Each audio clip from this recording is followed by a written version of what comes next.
Oh, Stand by. okay.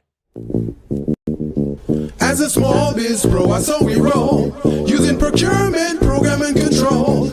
As a small biz pro, I saw we grow, using procurement, program and control. I'm a businessman, yes, I'm an entrepreneur. Oh yeah, I'm a businessman, yes, I'm an entrepreneur. Oh yeah, I'm a businessman, yes, I'm an entrepreneur.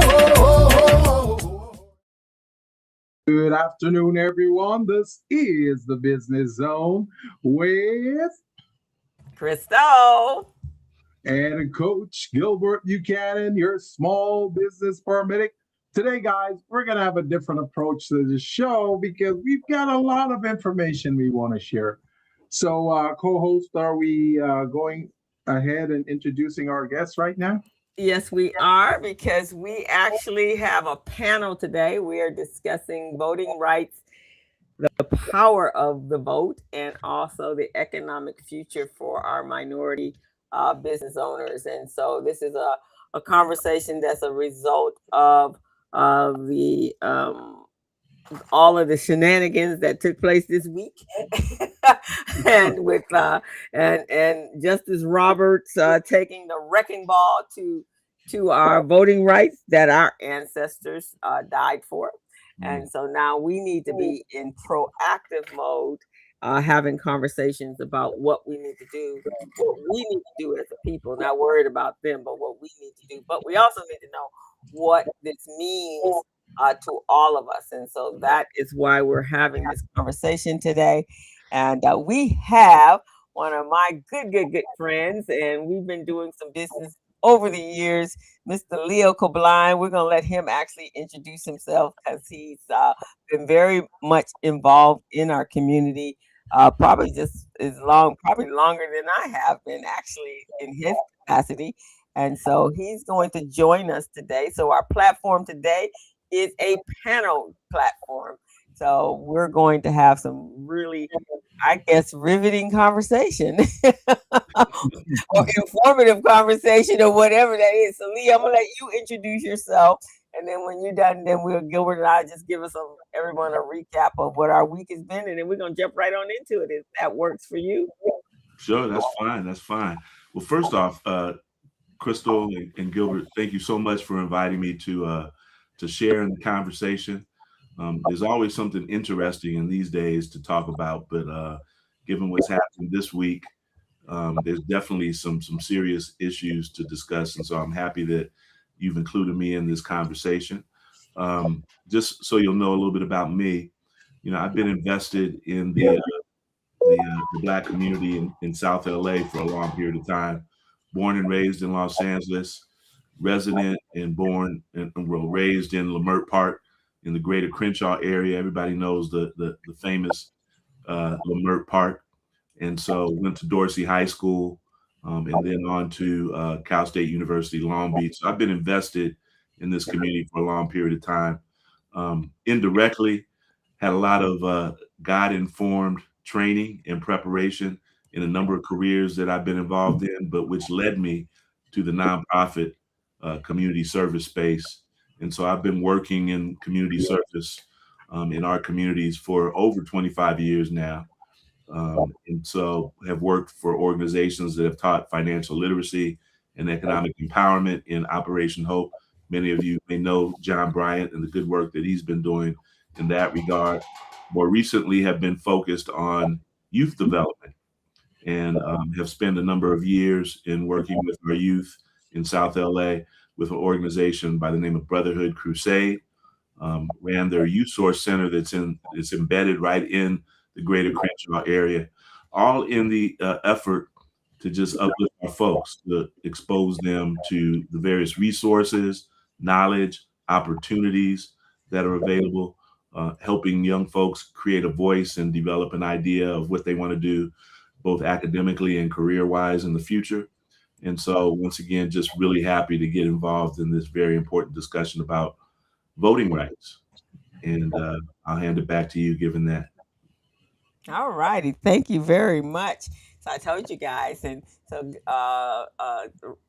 Leo and I are going to be doing some stuff with youth. You guys all know that I do the Biz Camp Biz Institute, and so my passion is all about our children, and so we're excited about some of the things that we're going to be doing. We're going to be taking the children on the road to compete in competitions all around the countryside, and possibly actually in the islands as well, which is still part of the United States. But so we're excited Yeah, about that component of yeah. both Hopefully, of we can our. get to St. Croix with our youth. Huh? I said, hopefully, we can get to St. Croix with some of our youth that win this competition. Yeah, that's what we're gonna do. Some kids out there just burning up the highways and the byways with their own businesses, Gilbert. So that's what we're planning on doing. So Gilbert, how was your week before we jump into this fantastic conversation? Well, before I talk about my week, you know, my role on this program, on this platform, on this podcast is to be your biggest cheerleader. So I want to send some flowers your way today. Folks, for all of you who are listening today, if you're just tuning in, this is the Business Zone with Coach Crystal and Coach Gilbert. We're on here every Friday from 3 to 4:30, and we often bring on amazing guests to tell their story and help to enhance this program. But guess what, folks? Today is a very special day.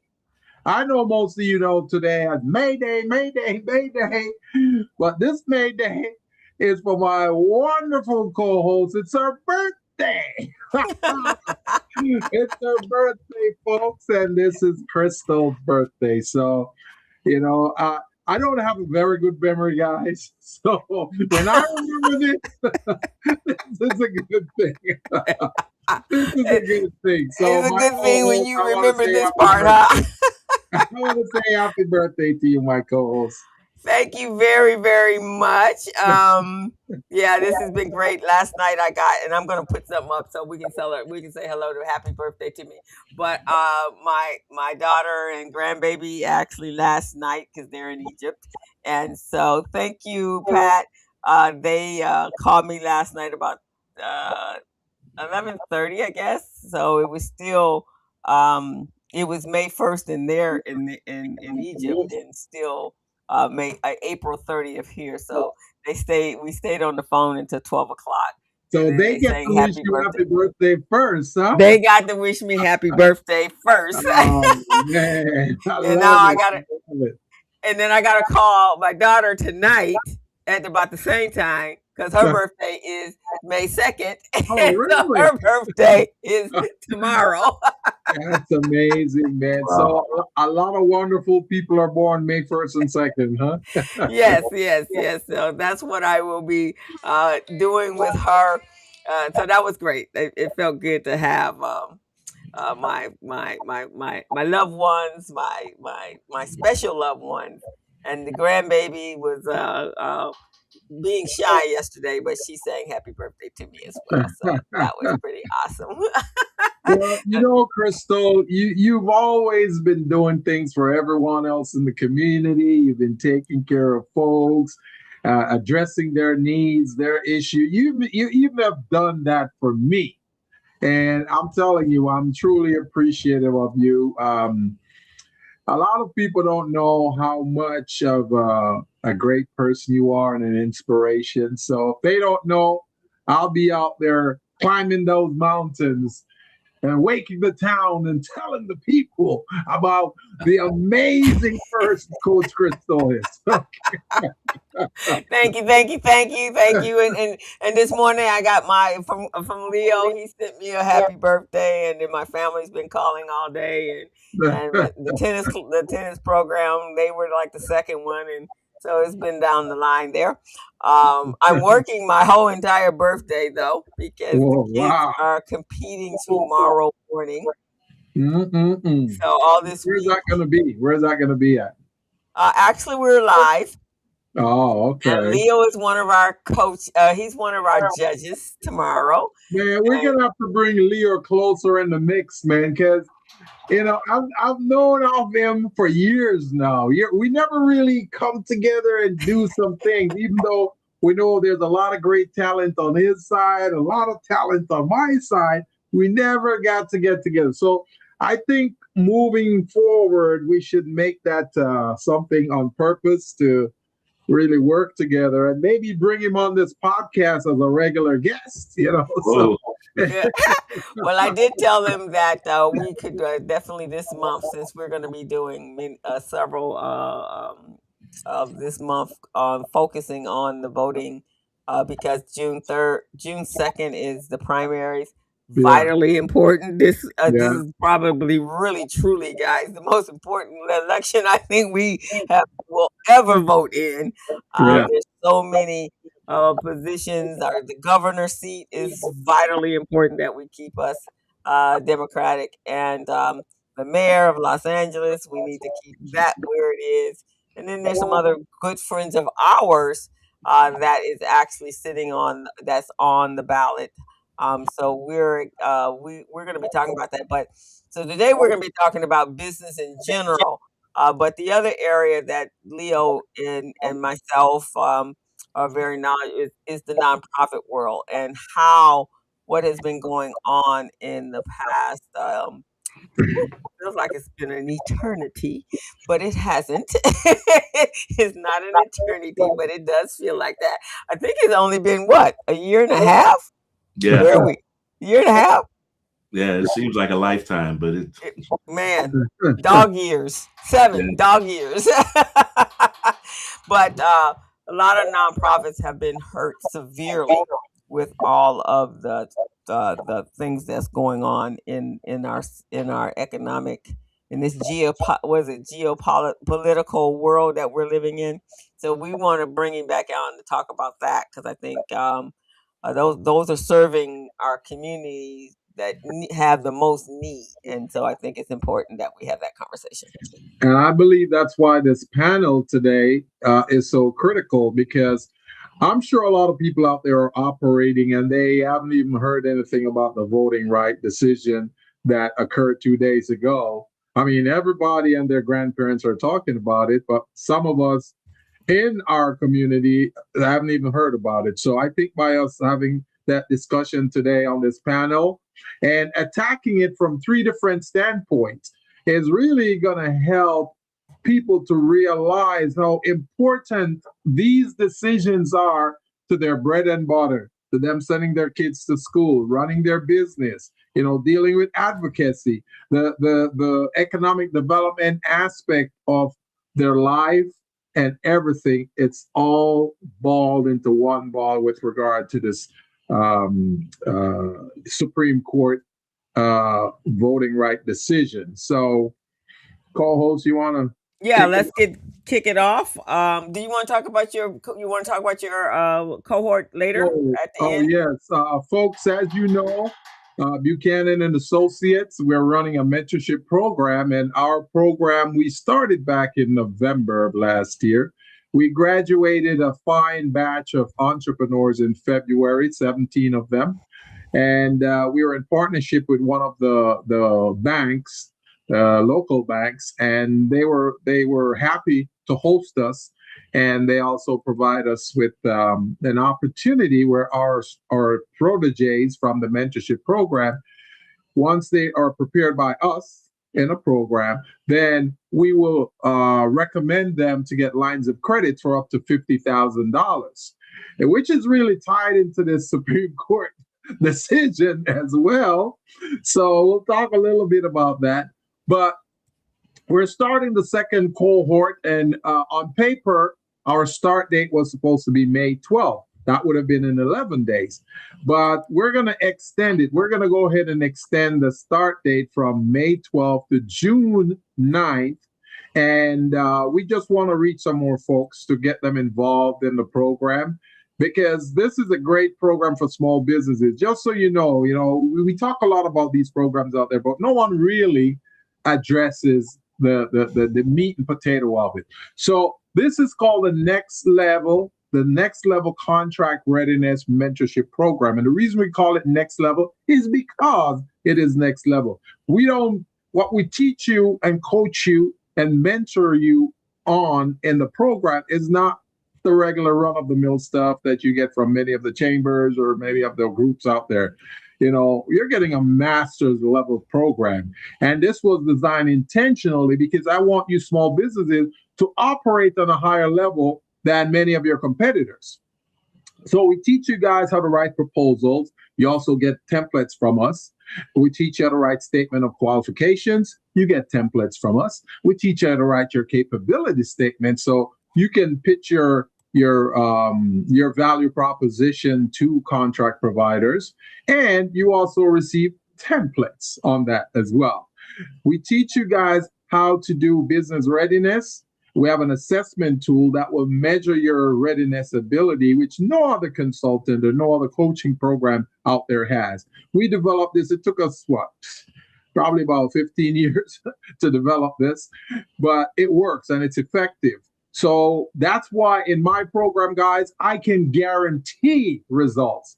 None of my competitors can guarantee that. I will guarantee you guys that if your business is not improved by our participation with you, if it's not improved by 20%, at least 20%, we will give you your money back in this program. And I can say that really confidently because I know our measuring tool can speak to that. And some of our former proteges are here in the chat today. They can attest to that as well. They've been through the program and they have had a wonderful time. Many of them are going to take the program again because, they want to learn some additional stuff. And anyone who's been in any of my programs know I don't teach the same way twice. So if I'm teaching the same course 2 weeks in a row, what you got last week, you're not going to get all of that this week. You're going to get a little difference because I'm always tweaking my programs. I'm always doing research and I'm always giving you current information. So that's what's going on with my mentorship program, guys. And we're going to be putting out flyers and videos, and my wonderful co-host is going to help me. She is like the AI and the IT guru out there. So she's going to help me with my marketing, and I appreciate that so much. He's just very, very impressed with the fact that I know a little bit about the AI stuff and a little bit about the marketing stuff. So I'm gonna give him a help. He had someone that was helping him, and they came to a parting of ways. So I'm going to help him out to make sure he's successful with that. So all right, and if Gilbert, co-host, I'm sorry, can you hear me? Yeah, hold on one second. So here's the thing. You gave my flowers earlier. The best in the business when it comes to contract readiness is Gilbert. There is no one out there like him that I've met. And so he can take you from front to back. And he's actually worked on both sides. So he's been one of those individuals that worked when he worked for Metro. He actually was approving and reviewing and the contracts or the RFPs that came in, and then on the other side, he's acquired a number of contracts himself that's been very successful. So I have to give you your flowers too, dude, because you are the best when it comes to this space. Just like all of us have our special talents. Mine is what I do, and he is what he does. Thank you, my co-host. I really appreciate you. We've got so much talent in the community, man. And I'm sure when Leo gets started, he's going to talk about his expertise as well, man. See, once we get all of us together and we start helping the small businesses and the folks in the community the way we ought to, man, we can move mountains and turn stones, man. And that's what we're trying to do. Absolutely. So, yes. Okay. So I think we're ready for the conversation now. So guys, today is a really, as we said earlier, very important conversation, probably one of the most important ones that we're having in our generation. Our parents and our grandparents had this conversation many moons ago, and probably we felt that we shouldn't ever have to be here again, but here we are. And so we want you to understand what has happened. So the Supreme Court, and I want to say this was 2 days ago, it was Wednesday. Yeah, it Wednesday. was Wednesday. Wednesday. And I know a whole lot of stuff has happened in this last week, but this one really affected us. And so the Supreme Court, under Chief Justice John Roberts, issued a decision that continues to reshape the Voting Rights Act of 1965. So we're not really talking, we're talking voting, but not today. What we're talking about is how these decisions will most likely impact those who are funded, those who get contracts, and ultimately who gets to build wealth in this country. So today we're going to unpack it for you, the connection between policy and policy, and they really true are connected. So let's um, let's talk about what happened. So uh, it really narrowed in on Section 2, which used to allow challenges to laws that resulted in discrimination. Um, and now the courts may require proof of intentional discrimination, which legal experts say is much harder to prove than we think. And the ruling also limits the use of race in drawing voting districts, potentially reducing minority, Black, and Latino districts. And so the bigger picture here is that um, uh, in a decade-long trend of scaling back voting protections that began with the 2013 case of Shelby County versus Holder. Now we know that we just went through this major thing in the state of California. I think it was Prop 50, where we actually wanted to redistrict. Governor Brown felt it was important because there were some things going on that could have affected the race in 2024, and which is also a very important one. So we rallied together. If I remember, we wrote the Black community was like 95% vote. It was the highest voting probably that we have seen in years. For us, we all came out and we rallied and we worked hard to make sure that we got everybody out. So the same thing is going to have to happen today. So here's what we're gonna do. We're gonna it's gonna be panel style. So I'm gonna ask Leo and Gilbert to talk on the three topics. We're taking it from three different areas. For me, business strategy and the economic framing of what's going on and how it affects us.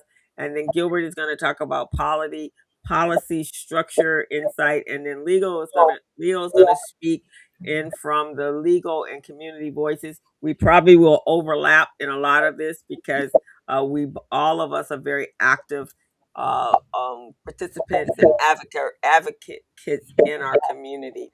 So you guys ready? And hello, Ernest, and hello, Pat, and whoever else is joining us here um, on Facebook or YouTube or LinkedIn.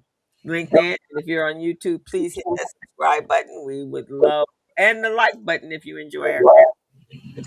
So, Leo, we're gonna pop over to you. We're going to talk about the topic of why this isn't just about voting. And so, with that, we're going to kick it over to you to kind of talk about that part. You're on mute.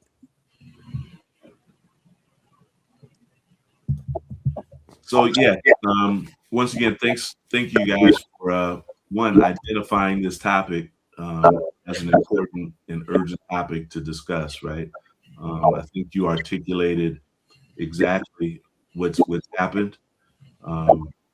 You know, from the perspective of how it's going to impact our community, I think there's so many ripple effects that are going to come out of this particular decision, and actually, it's crumbs on the trail of what's to come in the future. This is just one of many things that in, I think, the plan to disenfranchise, to silence, to marginalize folks in the Black and brown communities, and anyone else that's not towing the line of the current administration.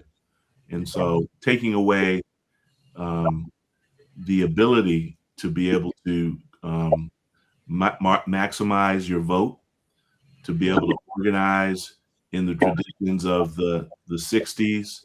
And I was doing a little historical research, even during the 19th century, in the mid 1800s, when folks were just coming out of slavery and immediately getting involved in the political structure with, I think, somewhere around 15 different representatives, African American representatives in the House, coming straight out of slavery. All of that is in the process of being undone. So we're not just talking about, the movement that happened in the 60s. We're going way, way back with regards to things that have been undone.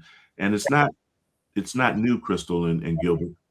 Those accomplishments that happened in the 1800s were systematically undone, right? But one thing's true. I'm looking at this from both a negative perspective, the negative impact it's going to have.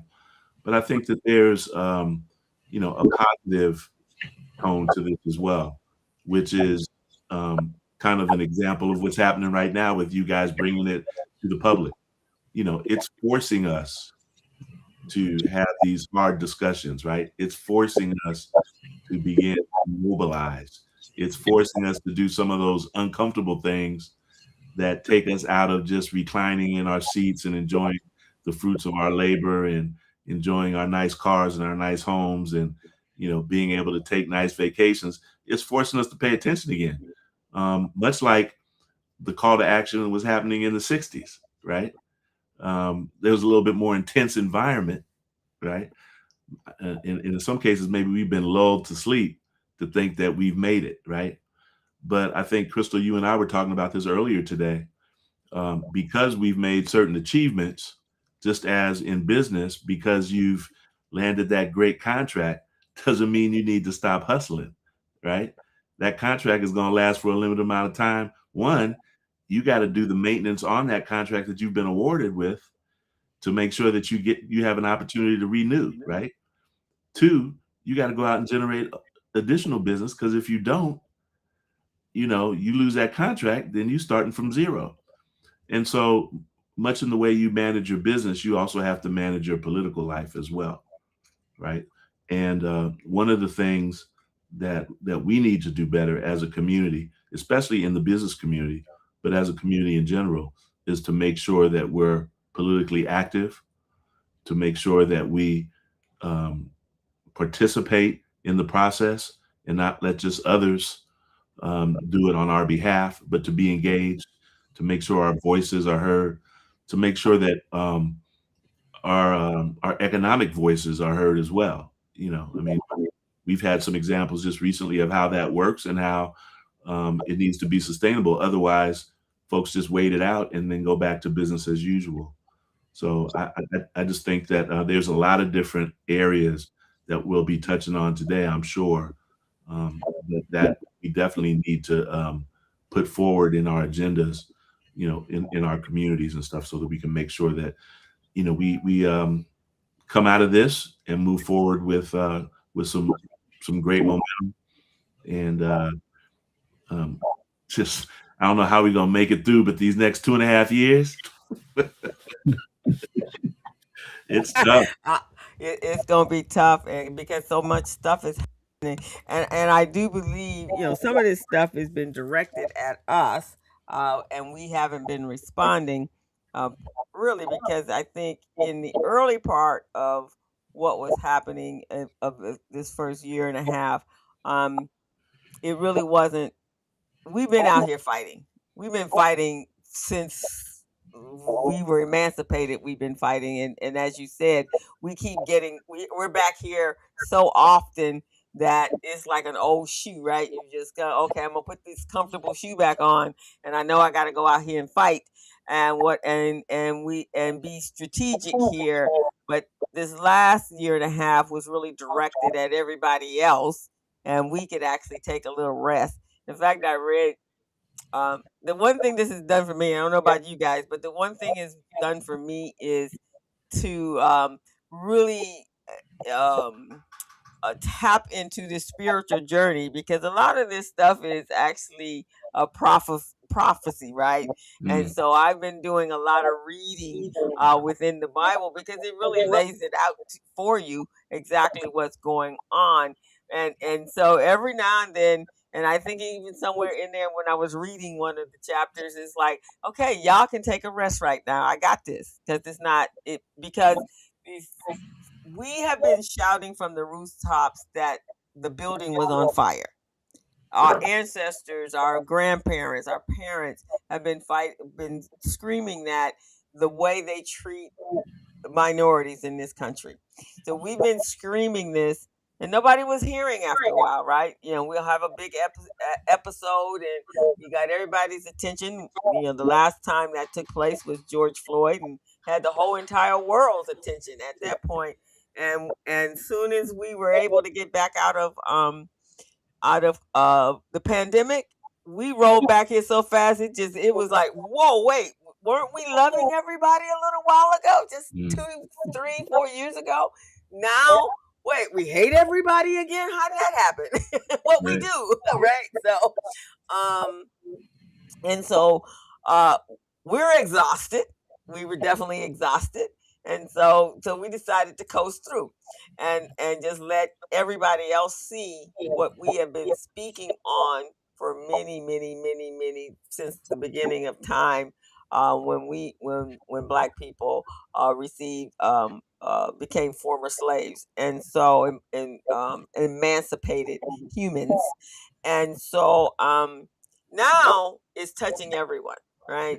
But now this particular one, because our ancestors fought so hard for the right to vote in this country, to have a say, and because voting is power. Without the vote, without having a say, so anybody can do anything to you. And so this is why this one's so important. And so basically, if we're going to, for everyone today, I hope you guys are on this journey right along with us, and that you guys are ready, because we got to turn this around. It's so important. So now, Gilbert, I'm going to turn over to you. From a community standpoint, business contracts, a supplier and diversity standpoint, what does this happens if this representation is reduced? So I'm looking at this from two standpoints right now regarding the policy aspect of it. Now, these guys, and I'll call them the others, the others keep moving the goalposts from point to point to point in order to confuse us. So we won't even know if we're operating within the law or outside of the law. And this has been going on since day one, okay? What's been going on here? We talk on this program a lot about redlining. That's the enemy. Redlining is an enemy of this podcast. Okay, we're putting it out there. So with redlining, and that wasn't something that just was brought into play by the local politicians, right? This was done by the government. This was done on purpose, to separate, segregate, and eradicate us. You see what I'm saying? That was the plan. So redlining, for those of you who don't know what redlining is, let's say you have a global map. Let's say you have just a map of California, and you go, you know what? I'm looking at this California map, but there's certain parts of California I don't like. So I'm going to just draw a red line around that area, and we're going to recommend that our folks don't go to that area. We will leave that area alone. We won't supply them with any resources. We will make opportunities available to whoever is in that redlined area. And that's what redlining is about, guys. The government, they look at the US map, okay? They look at the map and they drew a red line around certain communities. And that community, and that's a part of their policy, right? Those communities are usually the communities where you have dispossessed, downtrodden minority folks living. And because they drew that line around that, part of the policy of redlining is, okay, all of these folks that fall within this redlined area, we're going to make it difficult for them to get home mortgages. We're going to make it difficult for them to get student loans to go to school. We're going to make it difficult for them to get government contracts. We're going to make it difficult for them to send their kids to school. They won't be able to function, or they're going to be functioning marginally. Okay? That's the policy that they've implemented. I believe this was done back in the 30s or the 40s, if I'm not wrong. Okay? So that's what that policy was. So as a result of that, it restricts our ability to grow economically. And as a result, that came in just after Black Wall Street, because Black Wall Street was about 1920. And that's when we were thriving. We were doing our own thing. We didn't need anyone or any government to support us. We were just self-sufficient. But they're going, those people are living too well. They need us. They need to know that they need us. So we're going to destroy that system over there. So that's why they jumped in, they bombed our neighborhoods, kill a lot of our people, bombed our buildings, mess up our economic structure or banking. We had our own planes, we had our own banks, our own doctors. We didn't have to worry about any of this rat race that's going on. So when they did that in the 20s, they said, oh, all right, we're going to follow up in order to restrain them. What we're going to do is we're going to do this redlining thing. So now we're going to keep them in a certain area. They can't come out. They cannot try to grow or prosper anymore. So that's what that was. And then as a result of that, they did those redistricting and, move the lines and move certain politicians in certain area. And the politicians that they brought in around the red line area are politicians that's supposed to keep us in our place so that we cannot do what we need to do to prosper. So that's part of their policy that was instituted, like I say, back in the 30s, 40s. Now, come to today's day, we realize, because we've seen this, we know what's going on. We're not fools.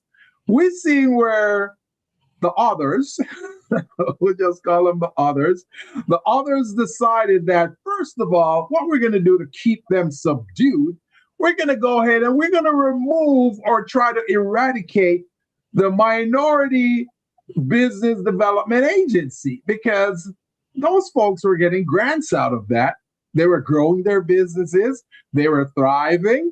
Why should we let them thrive? It shouldn't happen, because in that program, they had a list of about, I would say, 20 to 40 organizations, chambers, minority and small business chambers in our community who would thrive from that. They would receive grants from the federal government every year, about $200,000 to $400,000 in grants. That MBDA, the Minority Business Development Agency program, and that was through the Department of Commerce. So that's what was going on. So the others decided, hey, we cannot let this happen. These people become self-sufficient and they get a little cheeky. We don't want any cheeky people around here. We want them to be dependent upon us. So that's what they did. So they they're trying to arrest that program, the MBDA program. So then that wasn't enough. So they said, hey, you know what we should do also? See that DBE program that was created back in 1974 to give minority and small businesses an even playing field to operate on? We're going to go ahead and we're going to put some restrictions on that program too. So instead of we allowing them to be certified, because we already know who qualified for that program. It's minority, disadvantaged businesses, anyone who is economically dispossessed. That means you can't get a bank loan. They turn you down. But now they put this little bogus system in place that says, hey, you got to prove that you're economically dispossessed to be in this DVE program. So how do you prove that? Well, I think you can show us that you've been turned down by the bank. Your credit score is atrocious. Now, what they're asking us to do is kind of expose ourselves. You see what I'm saying?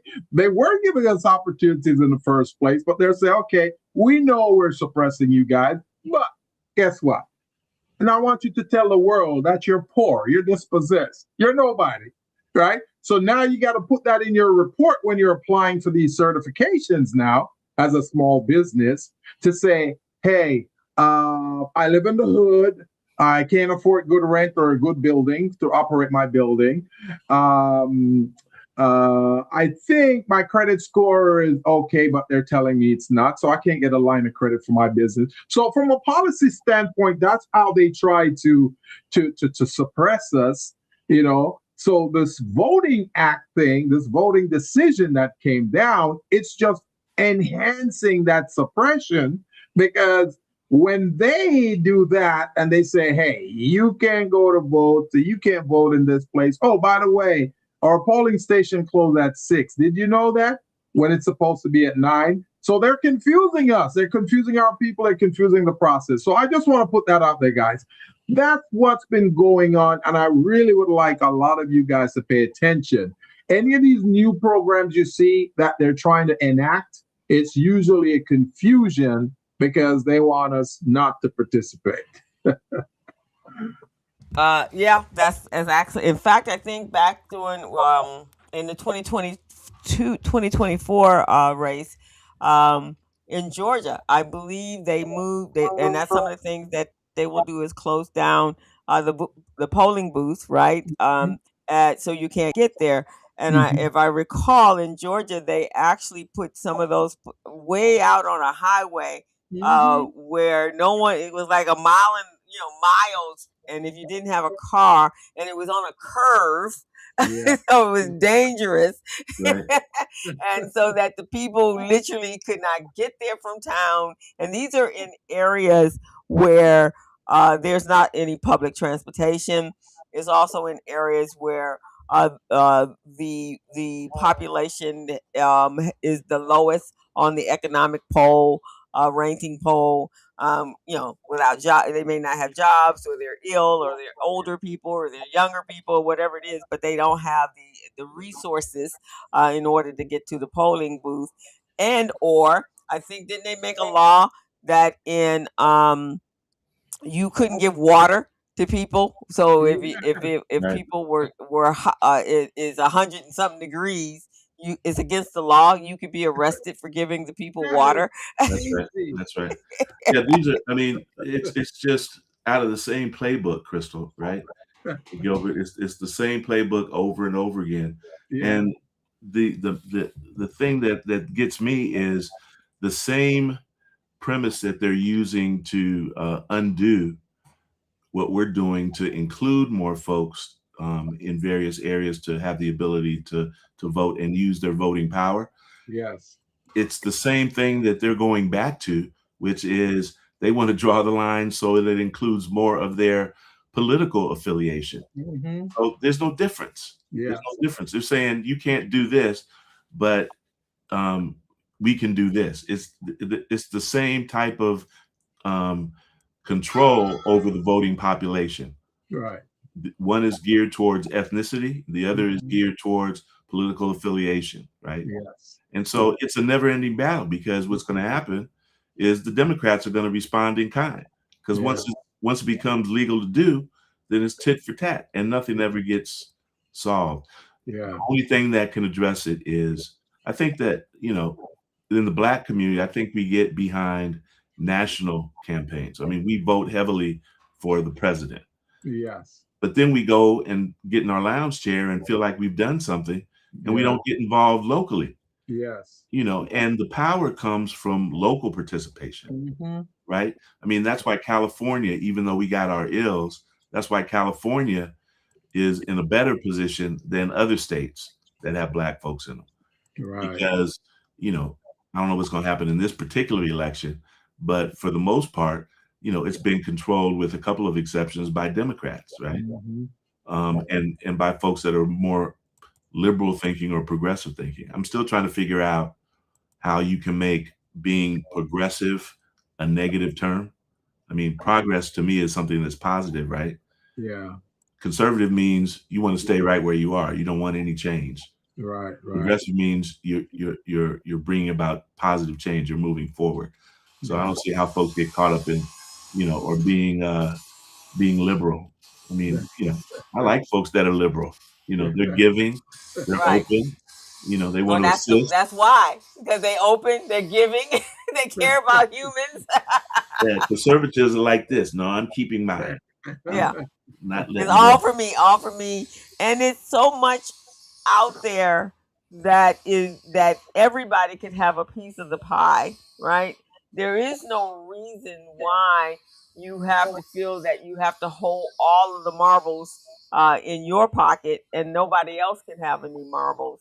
And so we've been seeing a lot of that as of late, especially in the work world, in the business world. One of the things that really just blows my mind is how, as a business owner, now all of us have our own businesses, right?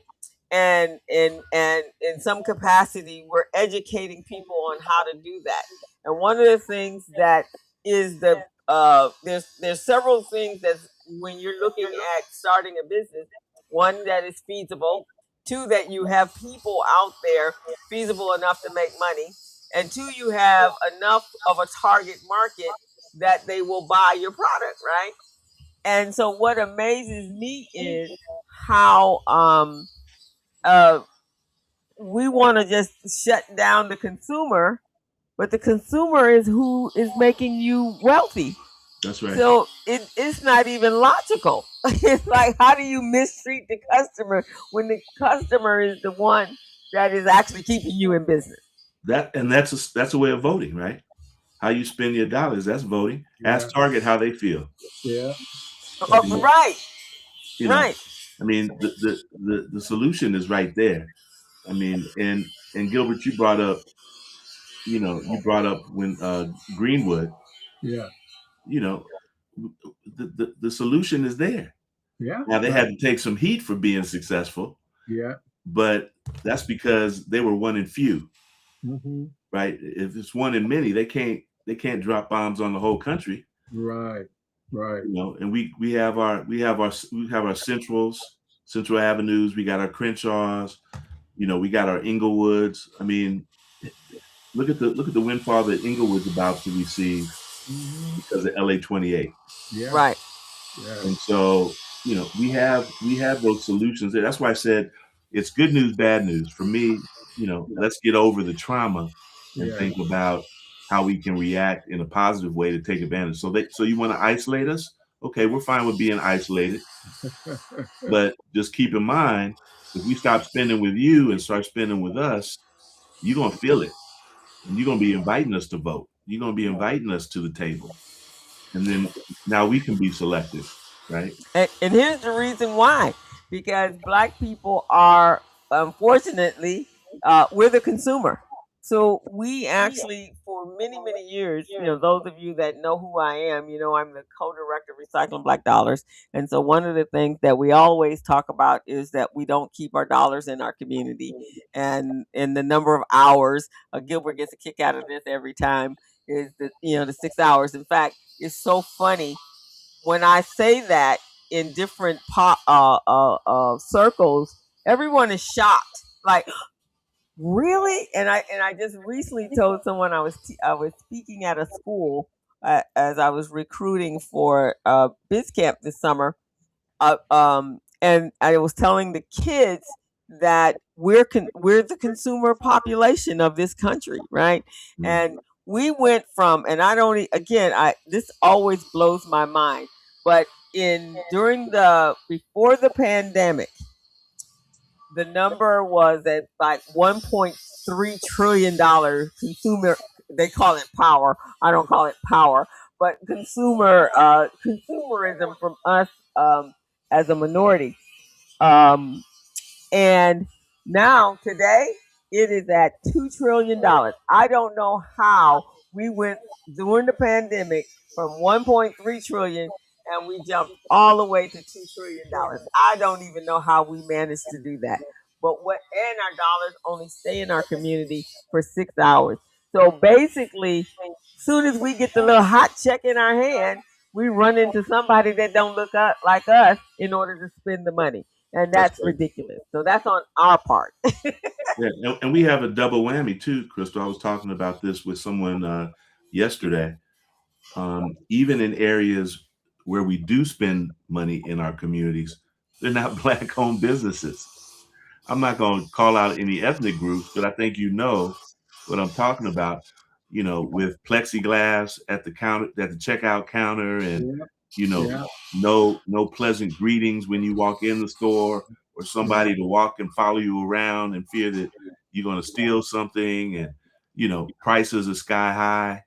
Doing check cashing and taking big percentages of your check that you worked hard for because you're unbanked, and just all those different things. So even when we do spend money in our community, they're not Black-owned businesses that we're spending money with. Right. And those dollars, just like the dollars that we spend, end up leaving the community because those business owners don't live in our community. Yeah. They just suck money out of our community, and then they take it to wherever it is that they live, and it circulates there. And they don't even buy lunch. What they do is they bring their lunch from home. So they're making sure that there is no spending of their dollars in that particular. Your dollars is not going to even be spent back in your community by them because they're bringing everything in and taking everything back out. So that's not an accident. That is intentional. You see what I mean? Oh, yes. I want to add something real quickly here, co-host. And I really think all of our listeners, by the way, you're listening to The Business Zone with Crystal and Gilbert. We're on every Friday from 3 to 4:30. This is an amazing podcast, guys. This podcast is designed for small and micro businesses to help them get business ready, contract ready, and bank loan ready so they can go out there and seek those opportunities that they need and resources. Now, this is very important that I'm reading, and this came from 1920. This was created in 1920, just about the time of Black Wall Street in Greenwood, right? Mm-hmm. The Greenwood philosophy is one of the most successful models that will help the minority community to grow and thrive. A lot of people may, say what they say, but I'm telling you, that model is very successful. And listen to this. These are some rules that they had in place, right? Mm-hmm. These rules are passed down privately from generation to generation. And the ones who follow this model are still wealthy today. Now, here is the rules. They had 6 rules. 6 rules. The first one, never take on a partner who has nothing to lose. That's the first rule. The second one, only build with people who risk matches yours. Only build with people whose risk matches yours. So if you're getting involved with a partner and they have nothing to lose, that's a losing situation. You don't want to even get involved there. Okay. The third one, only one person, the most disciplined one, should manage the family or the company's money, not the most successful one. The most disciplined one, not the most successful. Never sell land. You want to develop it, you want to lease it, and you want to pass it down from generation to generation, but never sell land. Come share that message with folks in Altadena right now. See, right. That's what I'm talking about. And here's the thing. So yes, they lost their home, and that's horrible. But home didn't have as much value as the land. It's the land that has all of the value. So that's why you never want to get rid of your land Exactly. because that's where the value is. And not saying that it's an easy decision. Yeah. Not saying it, and you're entitled to make your own decisions. But Right. I used to work for the Clippers for about 10 years. Yeah. It was during a time when Don Sterling owned the Clippers. Yeah. Don Sterling's number one reason for being as rich as he was is he's never sold a property that he's purchased. See, that's what I'm talking about, man. They keep accumulating. And this one last point that I'm going to touch on, and then I'm going to hand it over to both of you, is Coach Crystal. You said this earlier about the black dollar only stays 6 hours in our community, and then it's gone. Poof, it's gone, right? Every other culture, their dollars last longer than us. So, exactly. So here's the deal. It says, wealth that does not circulate dies. Wealth that does not circulate dies. So if you have some type of resources and you're not growing it and then passing it down in a legacy format, and that's why, Leo, I respect you so much because you've been around. You've been involved in a lot of legacy operations. You see what I'm saying? Yeah. You have a lot to teach a lot of us. Well, let me just talk to you about legacy, Gilbert. Yeah. You talk about, because there's reasons why we don't circulate our dollars in our community, right? Yeah. Let me give you a prime example. Growing up in the Crenshaw area, and I'm just reflecting on it now, even though it's been around ever since I've been around. I mean, the Crenshaw Shopping Center was the first major shopping center of its kind in the country. Mm-hmm. Right? It was an outdoor shopping venue, but it had a conglomerate of all different types of retail spaces, eateries, everything that the community needed was right there at that center, right? Yes. When the PWI community moved out and Black folks started to populate it, it still had the same effect. Mm-hmm. So people were spending their money after you get your check straight to the Crenshaw Shopping Center. May Company, Broadway, all the major department stores were there. All the eateries, entrees was there. You had individual retail clothing stores. Vaughn's Market was there. You didn't have any reason to go anywhere outside the neighborhood. Right. But look at the way our communities get developed now. Yeah. Where you look through the transition of the shopping center, all of the name brand stores that people wanted to shop at, gone. Mm-hmm. What did they put there? Walmart. Mm-hmm. So for folks that are maybe middle class, upper middle class, I ain't going to Walmart to get my stuff. I'm gonna go to Beverly Hills. I'm gonna go to Century City. So there's no incentive because corporate America hasn't invested in the services and the goods that the Black community is interested in. Not to say that there's not other services, but most of our stuff is sole proprietor, mom and pop, and you might go get a loaf of bread in a pinch, but you're gonna go up to Ladera to do your full shopping, right?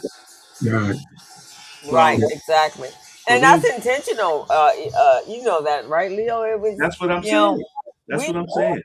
Right. We've set in on meetings where a 1 minute target was gonna come. I remember back when they were doing the renditions for the Baldwin Hills Plaza before it got sold. And all these beautiful renditions were popping up along with all of the multiple new apartment buildings to house the homeless. And all of a sudden, like, what happened to Bristol Farms? Wasn't it coming? And then all of a sudden, bam, it wasn't done. And then over on Crenshaw, we were supposed to get a Target over there. Bam, that disappeared. And you're going, well, what happened? Because they changed the plan on us, right? This is right after Obama was elected. So all kinds of plans got changed after that happened. Right, so, right. All of a sudden, not even a mall. Walmart then moved out. Macy's then moved out. So now y'all can't have anything. And then when the Black people said, okay, no problem, we'll put together our own team our own architects, our own everything. We're gonna bring cash to buy them all. And they jacked them around so badly. They had the money. And then, of course, there's the naysayers on our side. Well, it's not just the money you need. You got to be able to bring the build it back up. So you don't even have that. How you know how much money we got? And so they did because then, and I love this because some of my friends was involved in this. They're like, okay, so they hassled and they negotiated for the property. They let somebody else have it from outside of the country, outside of the state. And so they're like, okay, cool. Here's what we're going to do. We're going to buy the property next door with cash. And then we're going to build that up. And everything you wanted to do over here, you're going to do over here. So Wow. a minute to get regrouped in order for them to come up with what they're doing now. And I think it's not even, it's more housing. But we have tons of housing that don't even have people in it. Well, I mean, because they're building housing under the guise of thinking that they're satisfying a need for people to be housed, but it ain't affordable. So Right. who's gonna move in there? It ain't gonna be us. Right. Or it's gonna be a few of us, but it's getting ready for. Look, Culver City and Venice and Santa Monica, they're busting at the seams. Yeah. Right? And those folks that are making all that money in tech and all these other industries, they got to move somewhere, so they're gonna move east. Yeah. And they're gonna squeeze us till we're back on Central again.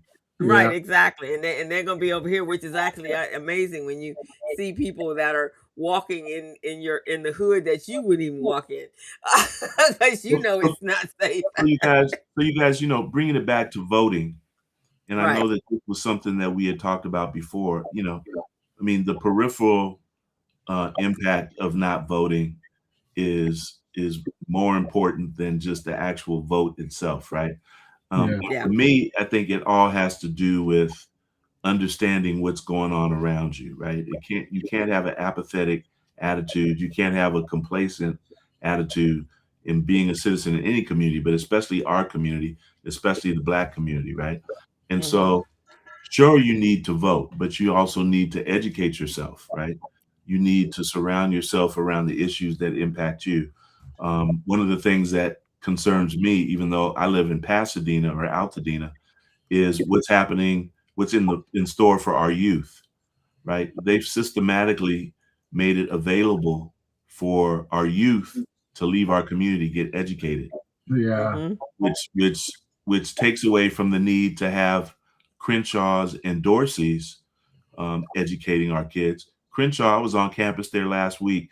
They have less than 500 students enrolled in that facility. See, that's what I was talking about earlier, Leo, about them moving the goalpost all the time. Because when they set up a system like that the kids have to move out, then what happened to the schools? What happened to the existing schools, the people they're raising? That's right. They're not going to get that level of knowledge and expertise, Right. And the same education's available. I mean, it's a school district. Those same resources are available. But the district's excuse can be, we have to cut your budget because you don't have enough students on campus to keep you open. So, and they just built a brand new performing arts facility on Crenshaw's campus. It's not even 5 years old yet. Brilliant, stage and auditorium, but ain't no students there to fill it. That's right, exactly. To teach it. And so you think they built that for Black students? No, they built it and they closed that place down, opened it back up, and voila. Guess what the demographic is that's in there? Exactly. And the school system, part of the pandemic was a lot of that alignment took place during that time, right? And the kids were getting horrific education. When I bring kids in to talk to them about entrepreneurship, I always talk to them about what's going on in your immediate world, at schools, at home, wherever that you see problems, and now you can create a solution to those problems.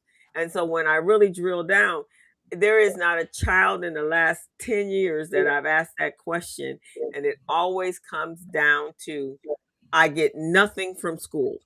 If you're not that overachiever and you're doing, your parents have you in every kind of program out there, and you're in programs like Biz Camp and Biz Institute or the Brotherhood Crusade, you're not getting positive feedback from anyone, right? They bring in the least qualified teachers that cannot interact or communicate or even understand who these children are and how to educate them. So our children have taken major hits from the redistricting of the school. Kids can't go to school in their own neighborhoods. Leo, you said you grew up in the Leimert Park area and you went to Dorsey. That's in your area, right? Yeah, but I have to confess. What? Elementary school, I went to Mar Vista Elementary School. Okay. And middle school, I went to Webster Junior High. So both of those schools are on the west side. But that's why I said, although I was getting a great education, in a different type of man, I was with Black folks, because here's what happens to a kid that goes to school that gets bussed away from their neighborhood. When everybody else is going to the Crenshaw YMCA after school, you're not going. I'm on a bus. You're trying to get home before dark. and I'm not invited to join, or it's not convenient for me to join the Mar Vista YMCA or the Santa Monica YMCA. So you're kind of stuck in between, right? Unless you have the resources to be able.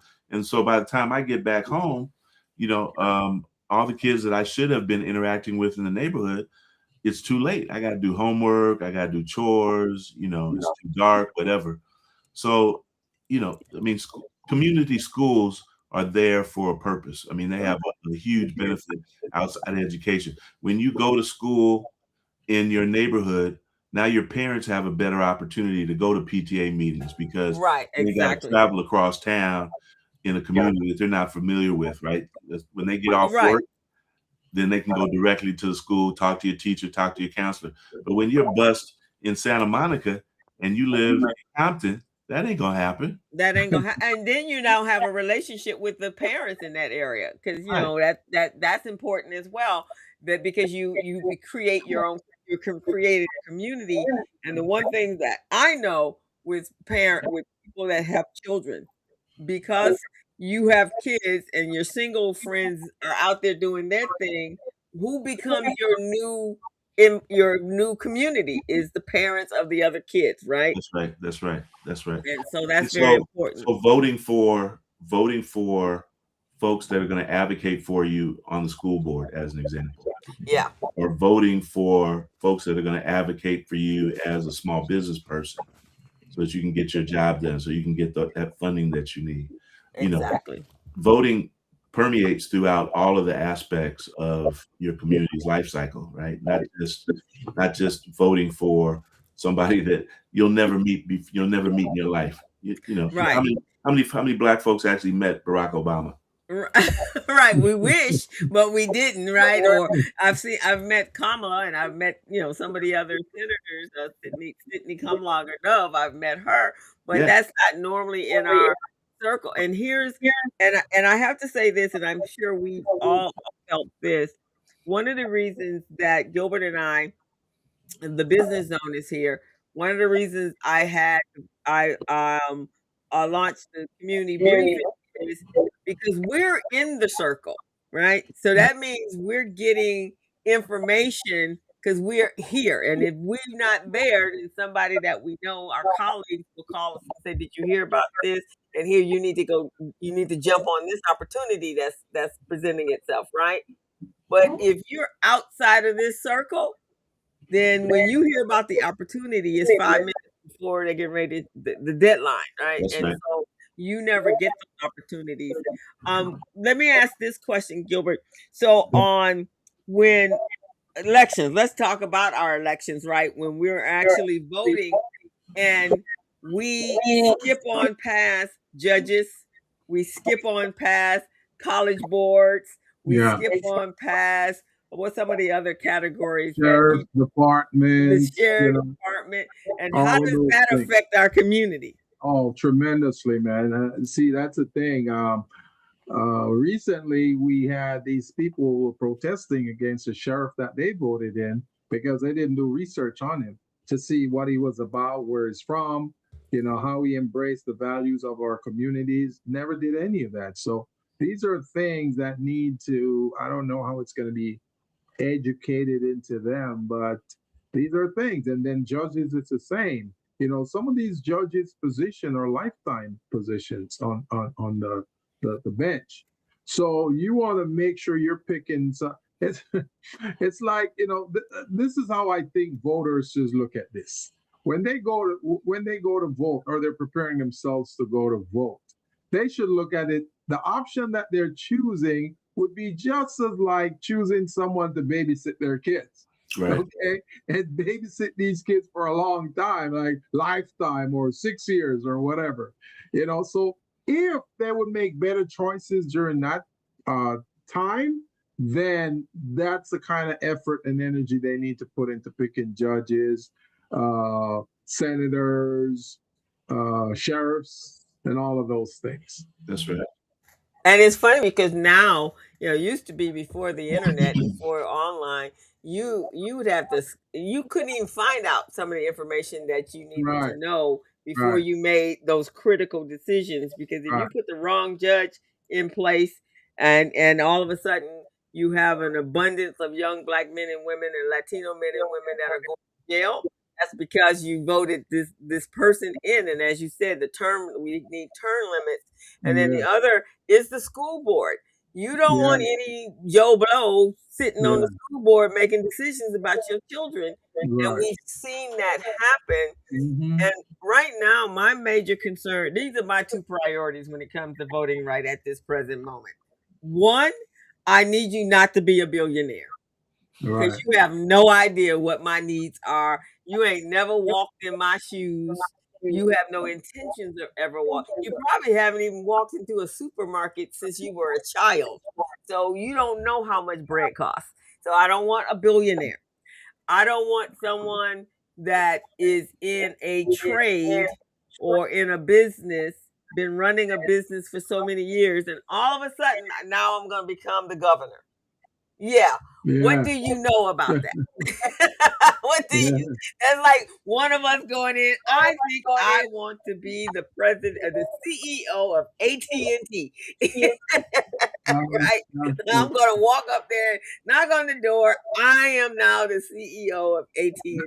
I'm the CEO now. That's what that's like. We don't have the skill set. We good, but we not the skill sets to run an AT&T, right?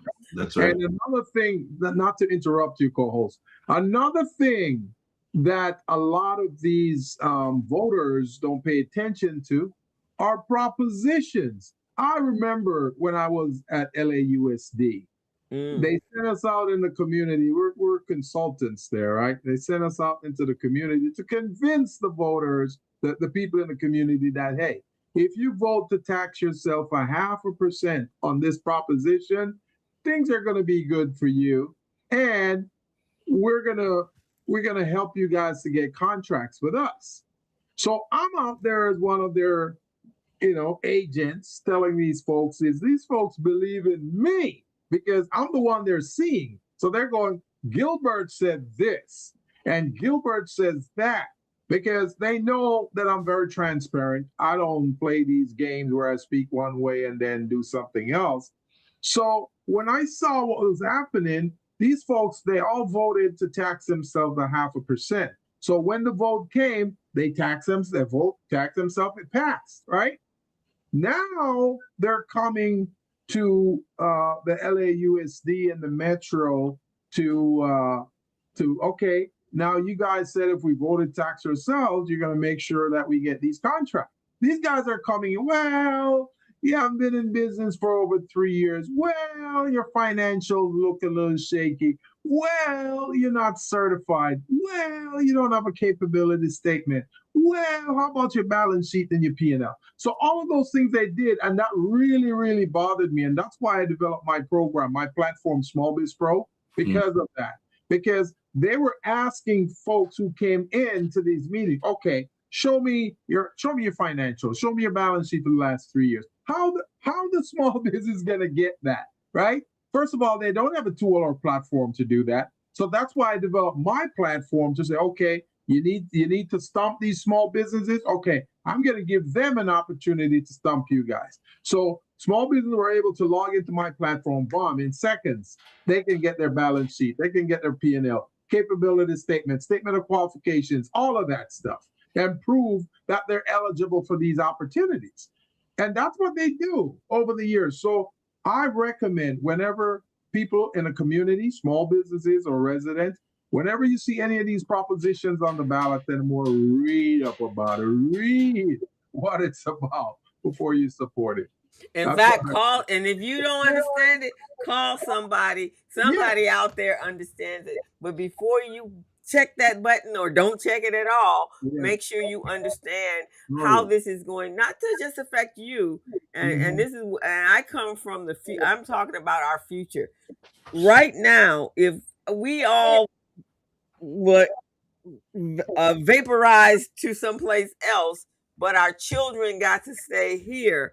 Yeah. Oh my God, what would happen to them? They wouldn't even last 10 seconds. Yeah. because what's here is really, they don't even know how to navigate through any of this stuff. At least we've seen it happening in the same cycle. So Leo, I'm gonna ask you this question, and Gilbert right behind you. So we're gonna look at how do you think we build our power, regardless of policy shift, from an organizational level, from the community level? How do we go about doing that? And I'm going to say for you, Leo, the economic strategy. What do you think should be our economic strategy? Yeah, that's a heavy question. I think we've been talking around it right throughout this whole discussion, right? And it's a mindset shift. It's like a cultural shift. Yeah. It's a language shift, because I think we're our worst own enemy, our own worst enemy, right? I think we perpetuate negative stereotypes and negative expectations that are really have been ingrained in us from folks outside, right? Yeah. We believe that we're less than from an educational perspective. We believe that it's an aberration if, Crystal's now CEO of AT&T is, she must be special. Yeah. We believe that we're only good in physical sports, and you can't transition from being one of the best point guards in NBA history to being one of the richest entrepreneurs in the country, i.e. Magic Johnson, right? Right.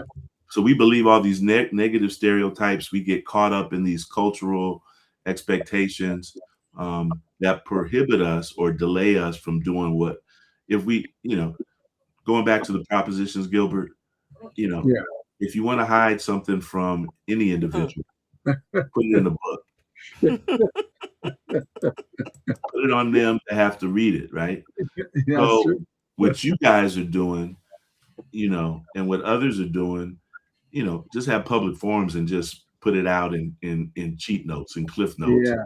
This is what it is. So, how often do they send you that book that has a listing of all the proposition pros and cons with it? I'm guilty myself. That sucker goes in a stack of other papers that I'll get to it later.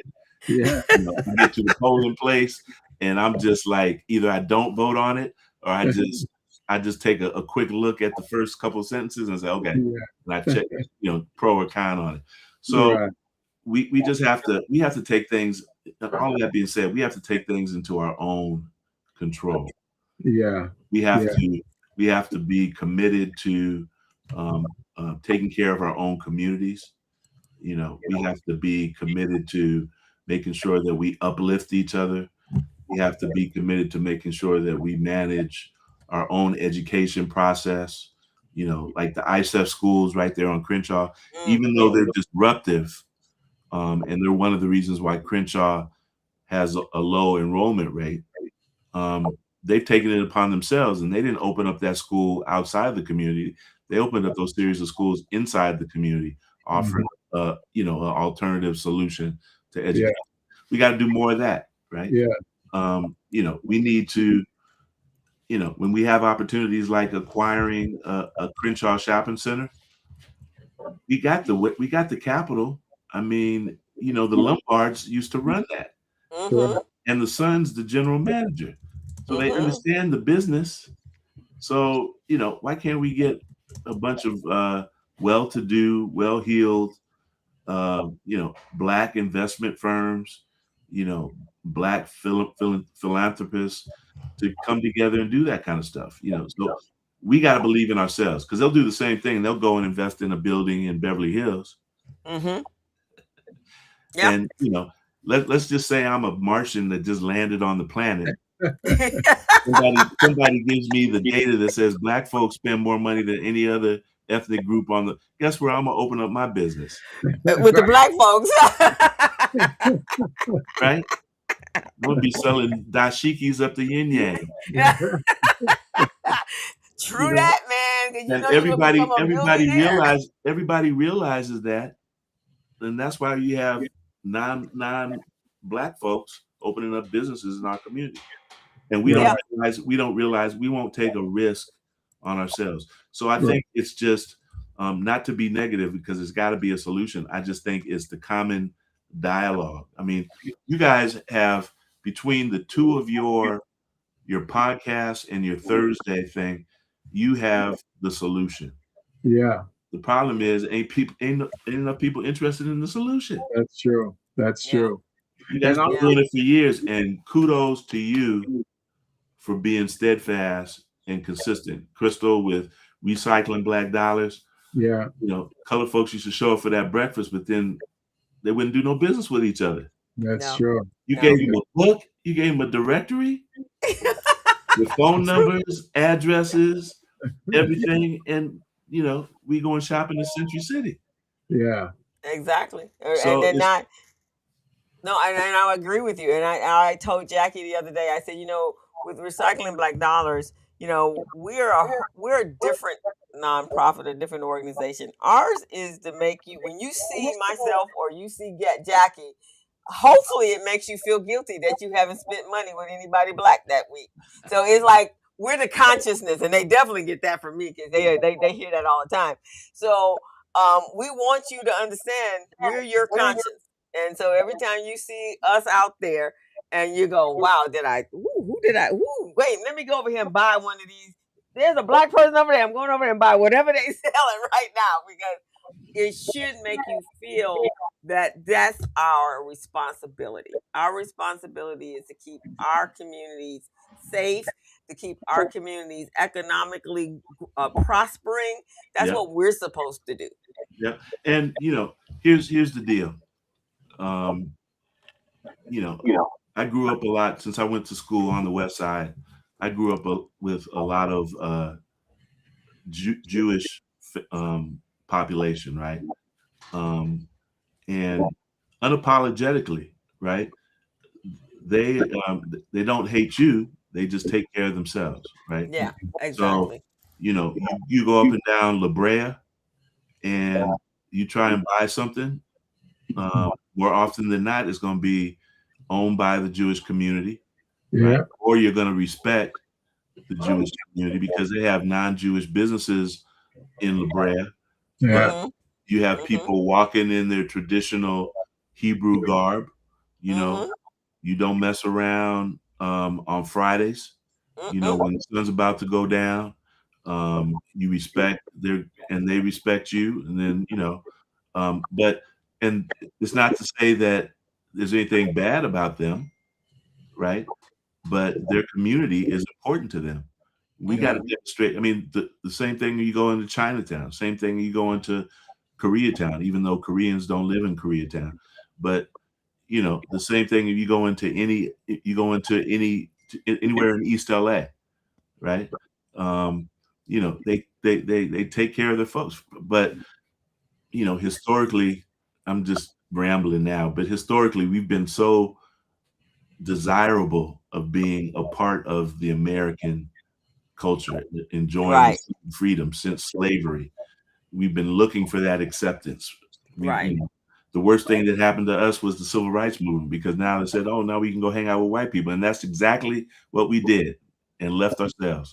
And left ourselves. And exactly, that was what the opposite of the Black Wall Street was. Black Wall Street was the opposite of the civil rights, because what they did, they said, let's come together, let's stick together, let's build the mindset that you mentioned, Leo, earlier. That's what it was, the mindset. You got to have that mindset that, listen, only us can build this, only us can grow together, only us can support each other. That's right.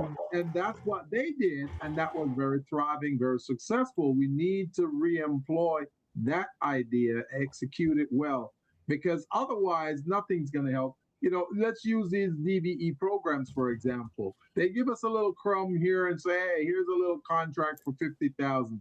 You can't feed your family on that. You can't hire anyone. You know, you got to get $1 million contract or more for those things to start happening. So we got to go out there and we got to start creating things. You know, we talked about this on the business zone, that we got to stop trying to do business only here in California, and start doing business with the Caribbean, start doing business with some of those African nations, you know, Kenya, South Africa, Nairobi. My co-host, she travels a lot. She was down in South Africa recently making connections, business connections. So those are the types of things that I'm talking about we can do. We provide a lot of services. We have products. We can do business with those guys. You know, right. Providing the others don't try to introduce their tariffs. Well, Right. but you know, you're always gonna. I mean, it's a global endemic, bro. It's not just Yeah, right. localized or regional. I mean, it's the same mentality, and I just like it. I take it as a compliment. They know our great. They know our greatness. They know our greatness, and we don't know our greatness. We don't know issue, it. right? We don't know our. We built pyramids. We built pyramids. Right, we were the first explorers around the world, right? Yeah. And that's wouldn't have electricity without us. Yeah. So, given that they know, anytime you know your competition, anytime the Lakers know they're playing the Celtics, they know what they do to win. So we gotta counteract those things and diffuse their strengths, right? Yeah, just diffusing our strengths. Yeah, you know? Exactly. And you can do it for long, because we can change the game, we can enhance, we can endure. You know, we can keep coming at them, and we'll have some wins, and then they'll change 25. Then they'll have the 25-year plan. Yeah, right, exactly. We got a plan for us for 25 years. 5 years, right? Yeah. Exactly. And you know what, Leo and Gilbert. So you know, for those that are playing sports, you understand the fake in the move, right? So go make them think you going to the left and then go to the right, and you just zigzag. Maybe that's what we need, is to use football plays and basketball plays for our lives, so that we'll know how to fake and move and do what we need. But Gilbert, you are right. From a collective action, right? Being able to work together as a community. Leo, you came from Operation Hope. You know, that's when I met you, Operation Hope. And the one thing that John Bryan always talked about was ownership, because that gives you power, because you have voice to make decisions. Yeah. And build that credit. You know, so that power. You can. And there's your power right there. Credit is power. Credit. You can't buy a house if you don't have a good FICO score. Yeah. Right, exactly. And I said this the other night. I was teaching a class, and I told people, credit is not a ball and chain. Every 10 years, it can be wiped out. You can be go bankrupt, it get wiped out, and now you start over again, and you go and you learn financial literacy. You learn how to pay your bills on time. You learn how to take care of your obligations. And you can grow your FICO score just like that. There are platforms out there that are helping you do that. So, we got to build a community of wealth, because bottom line, money is the power. That's what the power is. That's right. That buys respect. And Yeah. then they're, and buys respect. and then they're vying for our vote. And then right, and here's the other thing, guys. If they're trying to take your vote away from you, then you know it's valuable. That's right. People don't steal stuff that has no value. They Yeah. only steal stuff that has value to it. So They know it helps them to win. right, exactly. So with all the effort that they put in stealing it, then that means you're supposed to protect it. It should be like the Hope Diamond. You need to be protected at all costs because somebody is trying to take it from you. As we're coming, I want to throw something out there real quickly. I know we got to go. First, I want to thank our supporters in the chat. I want to thank Izette. I want to thank Pat. I want to thank Ernest and everyone who's in there, from my program, my mentorship program. I feel so proud, man, having you guys in the chat because that shows that I cultivated some brilliant entrepreneurs, So I want to thank you guys so much, and Izette said, thank you, coach, for the next level contract readiness and mentorship program. Thank you for that, Izette. If we keep thinking the way that we're discussing here today, man, I'm telling you, we're gonna do better. We're gonna do better. And I would love for people to look at these models, okay? You remember back in the day, I was caught in this too. I was a prisoner of this, okay? I was caught in the music industry where they own our materials, they treat us like slaves, they didn't pay us much, we're lucky if we got $50,000 for a song, that's what they did. They owned us. Until one person broke that chain. You know who that one person was? Master P. Master P decided, hey, I am not going to sing and perform for any of these labels or rap for any of these. I'm going to create my own. And he did that from Jump Street. He was selling CDs out of the trunk of his cars because he didn't believe in working for any of these labels. So he started educating the other rappers, like Snoop Dogg and others, and those guys start doing the same thing. Now, Snoop Dogg owned Death Row Records, who used to be his label, that owned it. So that's what I'm talking about. So once we start thinking, hey, I'm not going to let these guys own me. I'm going to own what I have, and I'm going to put it out there. Just like they market and they reach out to people, I can do the same too. That's a big reason why I launched my mentorship program, because I was going to different chambers and say, hey, I've got this mentorship program that will be amazing for small businesses. But what I didn't understand is that these chambers were not in this to help the small businesses. They were in it to get all the sponsorship dollars for themselves. That's what they're about. You see what I mean? So when I start launching my program, a lot of people weren't too happy. They're, hey, you're competing against me. No, I'm here helping my small businesses who need my help and my coaching and guidance. So I want folks to start thinking of it that way. There's a lot of other entities out there, guys, who they stopped depending on who they thought was in charge, and now they are in charge. So start looking around, guys. Start looking around at other people who are being successful. See how they get their money. It's not because of the usual suspects that they used to rely on, but now it's a different mindset, and that's what I want us to do, guys. Different mindset. If we cannot get government contract, then we're gonna have to create that trade among ourselves. Commercial, we call it inter-transactional trade with other countries or other regions. You see what I mean? That's how we got it done. That's all I got to put out there, man. Exactly. So as we come down, so I put some things in the chat, guys. So you guys will see it basically on YouTube and Facebook. But I think in our way of closing out today, we know that it's going to require us working together as a group. We have to have very strategic. We have to have strategy. So economic strategy is working together, changing the mindset, as Leo and Gilbert talked about. Buying homes, but building your credit so you then can buy and invest. And I think one of the ways is to create that economic ecosystem in in which we have our technical assistant programs all over the city. Leo and I were just yesterday with PCR, Pacific Coast Regional Center, and they actually provide all of the training, the access to capital, and all that. But I think the part that's missing is us being the investors into our entrepreneurs.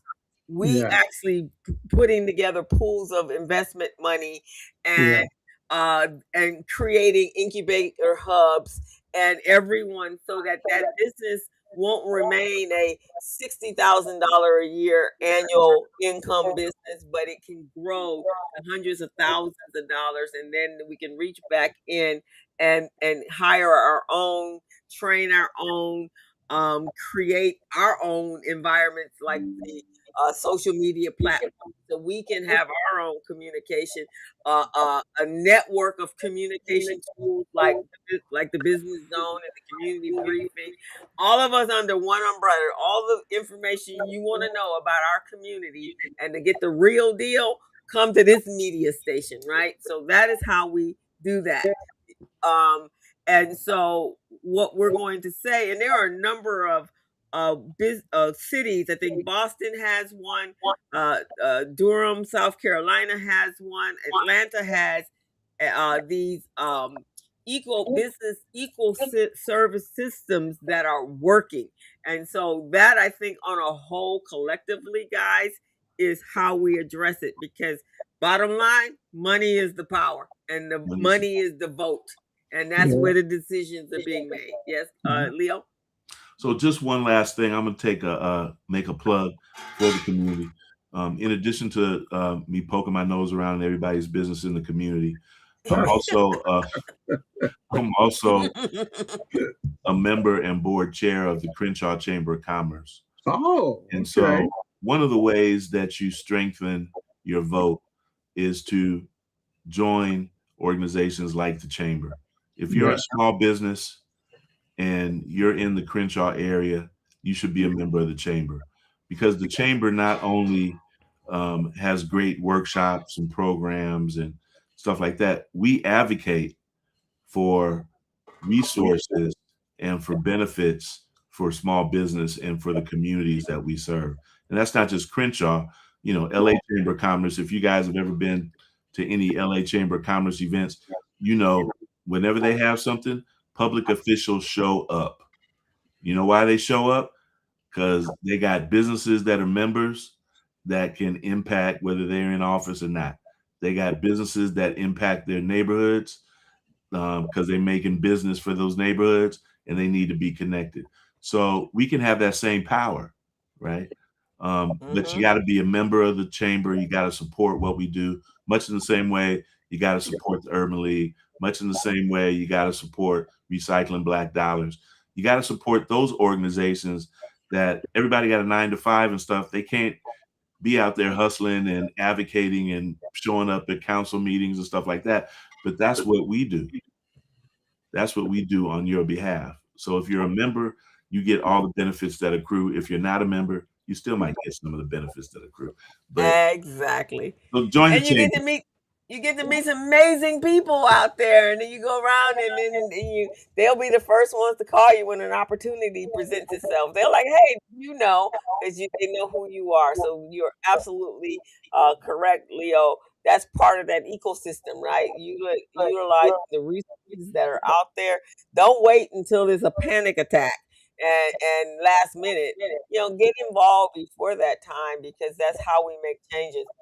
The other part, and I have to say this, I've been involved obviously with anything to do with young people, and because young people are part of my, I feel our future. I've become a recent member of the California Black Women's Empowerment Collective, and also the Greater Los Angeles Black Leaders Collective, because it's about legislation, it's about power, and it's about policy. So you got to get in where they're actually making the rules and regulations. And the one thing I have to say as we close out today is we have to make our politicians accountable if we vote you in, you need to be doing your job. And I'm going to tell you guys, we are all of a collective mindset. The color of your skin will not keep you in there if you're not doing what you're supposed to do. So just know that. So we're going to come out to the polls. We're going to do our best to make sure we keep California a Democratic state, because it's vitally important that that happens. But if we vote for you and you decide that you're going to go the way some others go, then we're just going to vote you out. That's what we're going to do. So more power to the people, right? We going to vote you out and bring somebody else in. And then to close that, we need to be introducing our young people, our young adults that have just come out of college. We need to be preparing for the next era of political power. We got to get rid of all of, and I'm close to this age myself, but I still got all my faculties. We got to be getting old folks out, 80, 90-year-old people that are still running, who came from born in 1930. I really think they probably it's time for them to move on and just be talking to the great grands and the grandchildren, because they don't know nothing about computers, AI, none of that stuff. They had dial up. That sounds like you. They had dial up phones. I'm a dinosaur, man. So that's basically what we have to say today. We're going the business zone as well as the community briefing. So you guys want to jump over, come on to the community briefing, which is on Thursday at 11 o'clock a.m.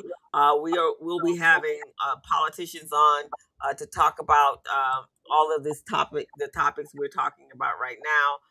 And but we want you guys to join us there and anywhere else that they're having these conversations. KBLA, Tavis Smiley, John Hope Bryan is always on LinkedIn speaking on and putting voice to power. And He's so on YouTube too. And on YouTube. So that's what we need to do, guys, we got to change our mindset. And so you got to go out there and study change the mindset. Whatever the mindset is right now, it needs to change. So whatever you're thinking about right now, let's take it to the next level. Another episode. Another episode. So come back to us next week. Leo, thank you for joining us. This has been awesome. Yeah, it was a great adding your voice to voice to power. Leo, you did well as a rookie today. Thanks for the invite, folks. I enjoyed it. It was we enjoyed having you, and I think you brought a lot of value to our conversation today. Yeah. So we truly appreciate that. Hope you come back. We gotta have him back. Anytime. Yeah, we gotta have you back, and we'll talk about some other topics. But pretty much we're gonna stay on the topic, because we need you guys all to get out there and vote. But we want you to vote with your conscience. We want you to vote with power. And we want you to make the right decision when you're voting. And one last thing, there are truly only two, and it's unfortunate, but it is what it is. There are only two political parties, the Democrats and the Republicans. So don't go out there voting for nothing green and nothing, whatever else you decide open, because all you're doing is voting for that other man. I'm sorry. This is a two-party country. So yeah, you can vote green, but it ain't gonna do you no good. Just like not voting at all. All right, folks. Again, we're here on YouTube every Friday afternoon from 3 to 4:30. This is the Business Zone with Coach Crystal and Coach Gilbert. Every now and again, we're bringing a celebrity like Mr. Leo, and he is just a man with lots of wisdom, lots of knowledge. We can't wait to have him back on this program. And folks, if you're a small business, you're trying to get business ready, contract ready, bank loan ready, and you're trying to get some of that government contracts that we can prep you on because we have the inside track, you need to reach out to us. If you go to YouTube, there's a comment section on there. just put your comments in there. We read it all the time. We want to hear what you guys are saying about us and about the program itself. So please reach out to us. Don't forget my mentorship program that is going to start on June 9th. And you can reach out to me. I'll put my phone number here in the chat. It's 626-533-1186. 626-533-1186. You join this mentorship program, I guarantee you it will change your life, your family's life, and your business life, guys. I'm telling you. All right. Telling them, huh, Gilbert? Telling them.